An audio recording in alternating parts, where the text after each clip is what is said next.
গোলাঘাট খুমটা আদৰ্শ বিদ্যালয়ত মেট্ৰিক পৰীক্ষাত উজলিল দেৱজিৎ ঘাটোৱাৰ পিতা ৰমেশ ঘাটোৱাৰ মাতৃ ৰিন্তুমণি ঘাটোৱাৰৰ পুত্ৰ ৫টা বিষয়ত লেটাৰলৈ উজলিল সমগ্ৰ বাদুলিপাৰা অঞ্চলত আনন্দৰ জোৱাৰ। আমাৰ আদৰ্শ বিদ্যাপীঠ ভোলাগুৰিৰ যিমান সকল শিক্ষক শিক্ষয়িত্ৰী আছে তেওঁলোকক মই অশেষ ধন্যবাদ জনাব বিচাৰিছোঁ।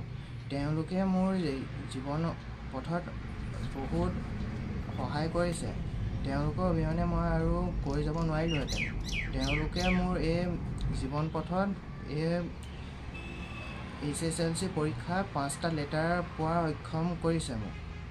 তেওঁলোকে মই 6 ঘণ্টামানে পঢ়িছিলোঁ। তাৰপাছত যেতিয়া মই অকণমান বুজি পাবলৈ হ'লোঁ তেতিয়া মই 12 ঘণ্টা। একমাত্ৰ ল'ৰা হিচাপে আমি তাক বহুত আশা কৰিছিলোঁ। পঢ়াৰ ক্ষেত্ৰত সি বহুত জোৰ দিছিলে। সি আমি ভবাৰ মতে এটা ভাল ৰিজাল্ট কৰিছে 5টা লেটাৰ লৈ।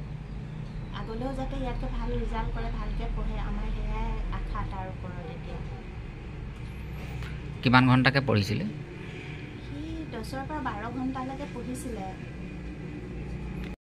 বহুত বহুত ধন্যবাদ থাকিল। তেওঁলোকে মানে এটা ষ্টুডেণ্ট বুলি নহয়, তেওঁলোকৰ নিজৰ ল'ৰা ছোৱালী হিচাপে তেওঁলোকক গাইড দিছিল পঢ়াৰ ক্ষেত্ৰত।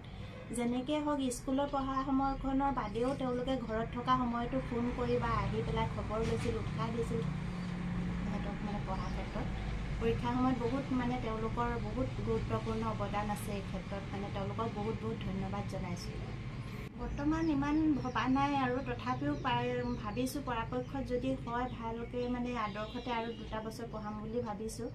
কাৰণ তেওঁলোকৰ বহুত অৱদান আছে। তেওঁলোকে বহুত জোৰ দিয়ে পঢ়াৰ ক্ষেত্ৰত। তেওঁলোকক বহুত নিজৰ ল'ৰা ছোৱালী হিচাপে চায়।